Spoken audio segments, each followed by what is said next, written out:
There was never a moment when the house suddenly became frightening. No loud crash, no breaking glass, no midnight scream echoing through the halls.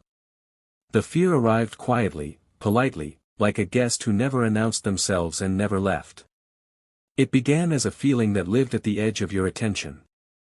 A subtle awareness that the silence inside the house was different from silence anywhere else. Outside, silence felt empty. Inside, it felt occupied. Like the rooms were holding their breath whenever you walked in. You started noticing the hallway first. It seemed darker than the rest of the house, even during the day. Light from the kitchen would stretch toward it, and then stop. Not fade. Stop. As if the brightness had reached a boundary it wasn't allowed to cross. You told yourself it was the angle of the walls, the color of the paint, the trick of shadows. But deep down, you felt something you couldn't explain. The house didn't simply exist around you. It noticed you. The human brain hates uncertainty. It tries to pin reality down, to measure it, to make the world sit still long enough to understand it. That's how the counting started. Steps from the couch to the door. Steps from the door to the kitchen. Steps from the kitchen to the stairs. Numbers became comfort. Numbers meant control. But numbers betrayed you. One day the hallway took 21 steps. The next day it took 23. Then 22. You tried again and again, convinced your stride had changed, convinced you were distracted. You placed tiny tape markers on the floor, secret little anchors meant to hold the world in place. One disappeared overnight. Not peeled. Not moved. Gone. And that was the moment the doubt began to grow teeth. Fear would have been easier if the house had acted hostile. If doors slammed. If lights shattered. If shadows moved when they shouldn't. Instead, the house helped you. Lost keys appeared centered perfectly on the table. Lights you forgot were already off. Spilled water vanished without a towel in sight. It felt less like haunting, and more like housekeeping. The house was cleaning up after you. And the most terrifying part was the quiet question forming in the back of your mind. How did it know what you needed before you did? Every night, without fail, you woke at 2:17 a.m. Not because of noise. Because of its absence. The silence felt unnatural, like a recording paused mid-soundtrack. No pipes. No hum of electricity.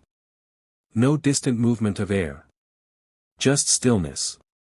You lay in bed, listening to nothing, and the nothing listened back. You began testing it. Leaving objects in precise positions. Studying their angles. Memorizing their placement. And slowly, quietly, things changed by fractions too small to prove and too precise to ignore. A chair angled slightly toward the door. A book opened to a different page. A photo frame corrected to perfect alignment. The house wasn't random. The house was adjusting. Learning. Refining. Perfecting. You. The first time the front door wouldn't open, you laughed.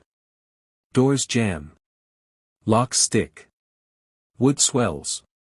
You twisted the handle harder. Then harder still. Panic only arrived when the door opened effortlessly the moment you stepped away. It hadn't been stuck. It had refused.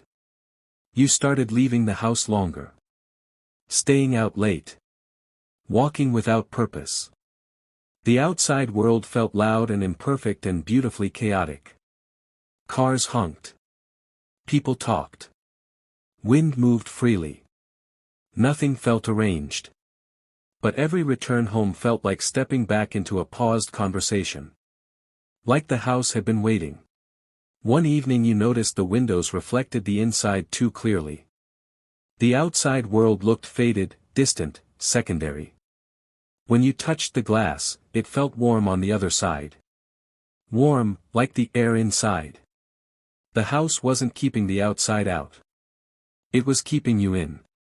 The idea of leaving forever arrived slowly, then all at once. Packing felt dramatic. Unreal. You kept telling yourself this was ridiculous.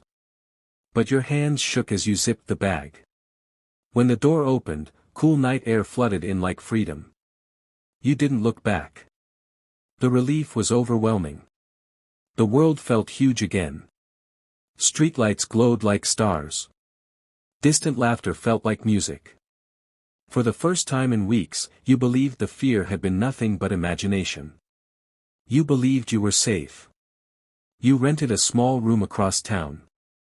Thin walls. Strange creaks. Imperfect.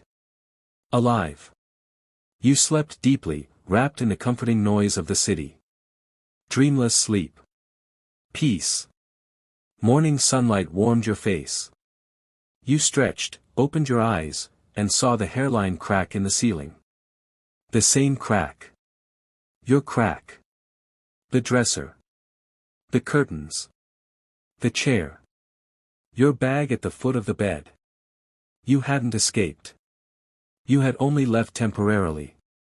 You ran farther this time. Stayed awake longer. Slept elsewhere. But morning always delivered the same ceiling. The same room. The same house. You realized something horrifying.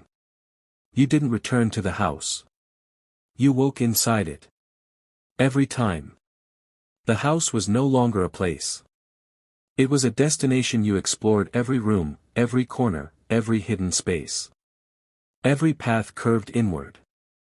Every hallway returned home. There were no exits. Only routes back. When you stopped trying to leave, the house relaxed. Doors opened easily. Objects stopped moving. The silence softened. It had never wanted you to escape. It wanted you to stop trying. Memories of the outside world began fading like dreams. Streets blurred. Faces vanished. The house felt real. Solid. Permanent. Safe. As sleep pulled you under, the truth settled gently into your thoughts. You hadn't escaped the house.